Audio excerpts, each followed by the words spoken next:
I know the man. So the Diddy case. Machine. Skeletons could allegedly be in one's closet and what has come out in terms of what they have alleged. To that end, I have seen his family in court. The case of the century. I think actually this is like the case of the century because it has done a very... Skeletons could allegedly be in one's closet.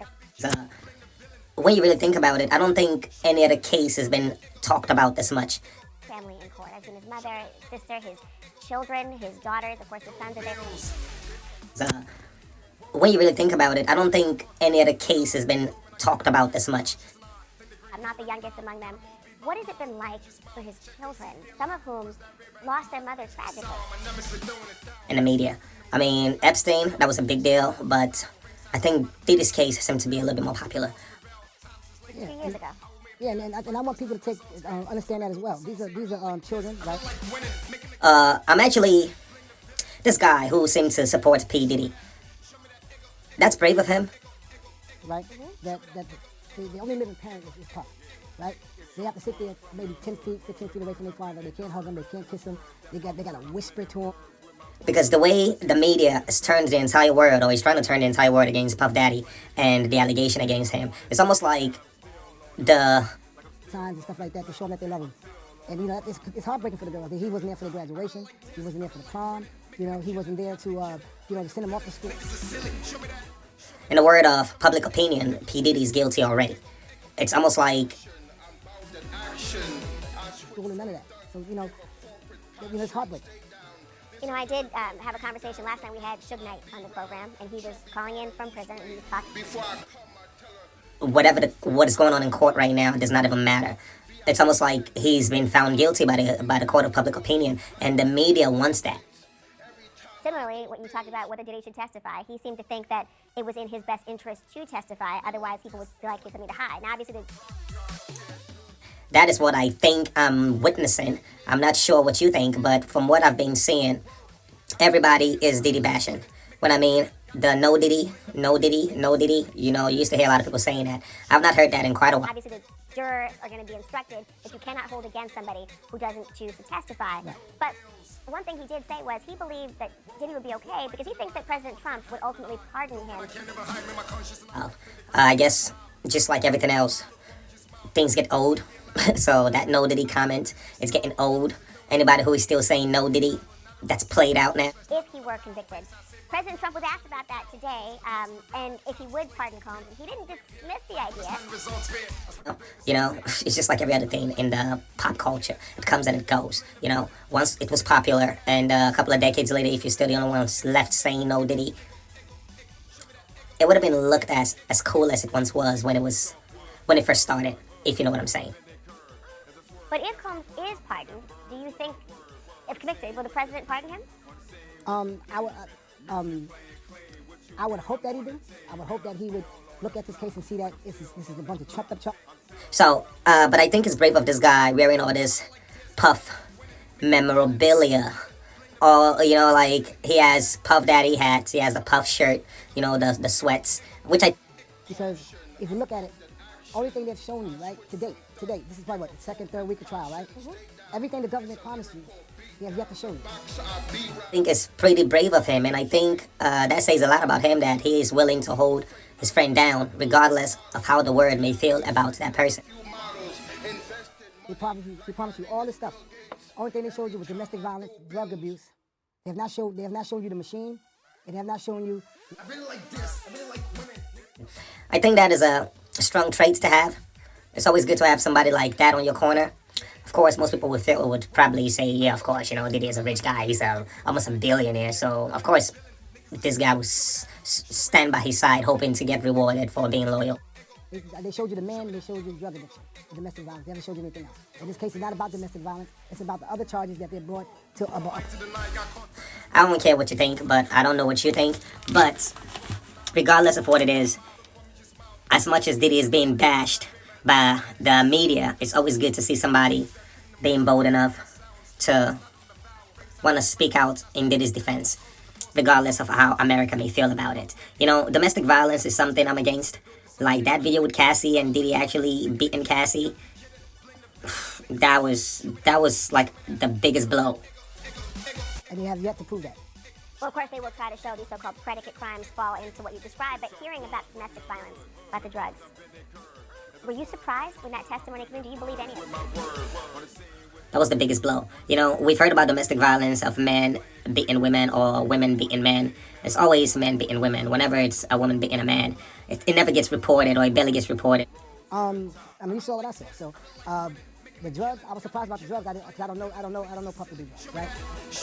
Because first of all, it's embarrassing on the part of the man. So why would he want to broadcast himself? Of course, if I was bitten by a woman, I would not tell. I'll probably take that to the grave with me. Hearing it for the first time, yeah. We were shocked. His kids were shocked. His mom was shocked. We didn't know he was doing it. We didn't know Cassie was doing it. This is a part of their life that they kept to them. That was it. Right. So, yeah, somebody would probably call that toxic masculinity, but it's just what it is. Most men are not comfortable saying. The violence? How about that? I mean, they had a strange toxic relationship.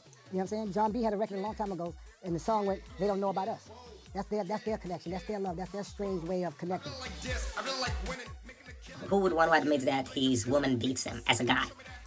That's some beta trait. When I mean beta, you know, that's the biggest definition of beta. And that is part of the reason why I believe a lot of sexual assault, when men get sexually assaulted by women, that is also why barely gets reported. But that's their love. That's their strange way of connecting. I mean, it don't work for you, don't work for me, but that's them. That's their relationship.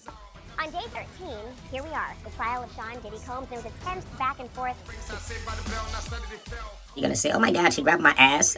It just doesn't sound right coming from a guy. You know, I think it was Busta Rhyme who was grabbed by a female and he overreacted. And the second woman to accuse Diddy of sexual abuse. Just a moment, my team of legal experts and court insiders will look at whether Diddy's legal team moved the needle in challenging one of the prosecution's arguably strongest witnesses. And that got a lot of media coverage because most men was like, "Oh my God, are you gay? A woman is grabbing your butt. You should like it." Of course, not every man wants to be grabbed, you know, so. From the former assistant known to the public only under a pseudonym, Mia. She recounted more instances of abuse, of blackmail, saying that she feared not just losing her job, actually, but her life. I feel like that's double standards, you know? But anyhow, let's get back to this Diddy case before I drift off. What I'm trying to say here is the fact that this guy is willing to hold his friend down, I commend it. Now, to cross, the defense suggested that she made up for sexual abuse claims. The jury also saw several social media posts showing Mia praising Diddy, even after the alleged sexual assault. Commend it. How do I feel about Diddy? Dude, honestly, I have no opinion. I just want him to go through his due process in court. And I want people to be open-minded, just like I am open-minded, you know? And let's hear the case. After the alleged sexual assaults. Before the defense took their shot, Mia had a lot more to say about Diddy's threats. She described one trip that she and Cassie took to South Africa, a trip that quickly turned dark. Diddy, he was back in Miami, trying to get Cassie to talk after she found out that he had been with another woman. Mia testified that Diddy flooded her with threatening text messages over a period of... But like I was saying about domestic violence, you hear about it a lot till it gets captured on camera, right? And then it looks really bad on the person who is doing the abuse or who is doing the hitting or the beating. So, and domestic violence is something that is popular in a lot of relationships, but seeing Diddy kick Cassie on the floor, saying he was threatening my job, and then he threatened to kill me. Now, Mia claimed that Diddy attempted to blackmail her on that very same trip, saying that Diddy threatened to tell Cassie... Oh my God, of course, if there's any woman in that jury, they would really be on Cassie's side, of course, right? So am I on Diddy's side? No, I'm just saying, like, let's be fair. Men and women, they do fight. Men have beaten women in the past. Women have beaten men in the past. You know, that's domestic violence. But what Diddy's being charged with, the RICO charge.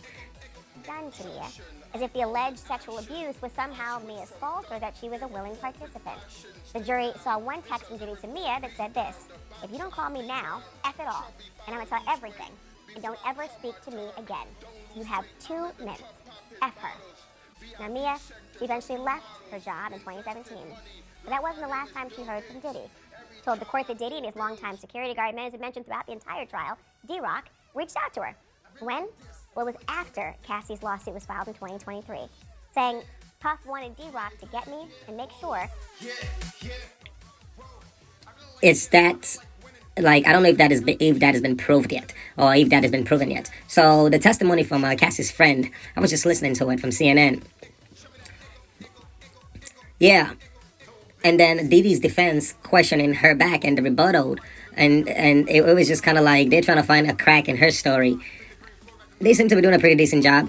They seem to be doing a pretty decent job.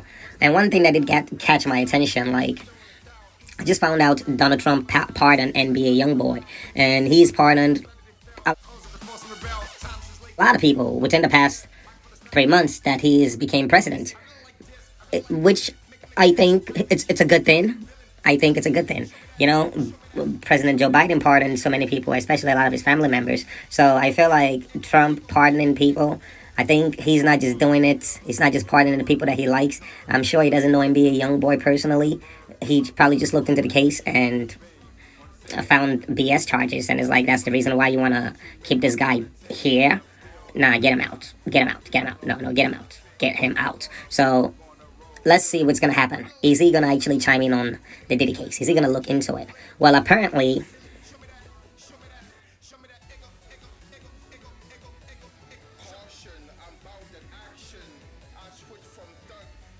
he did speak on it. He did speak on it. And I don't know what it is about Donald Trump. There's something about him. He just comes off as being sincere, if I could say that. He just comes off as being neutral, you know? Being sincere or neutral or even-minded, that is a good thing. It almost seems like there's almost like no bias in how he goes about making decision, you know? today, the President of the United States, Donald Trump, weighed in. He was actually asked if he would consider or had considered pardoning Diddy. I haven't seen him. I haven't spoken to him in years.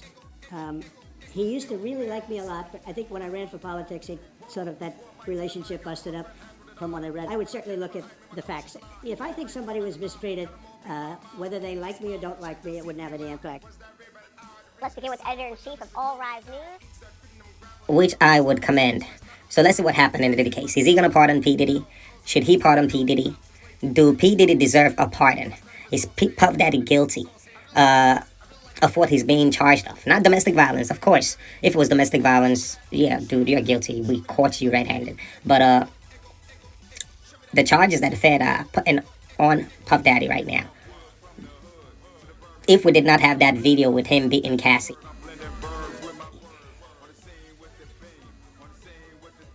would it be as bad as he look? What do you think? I'm out.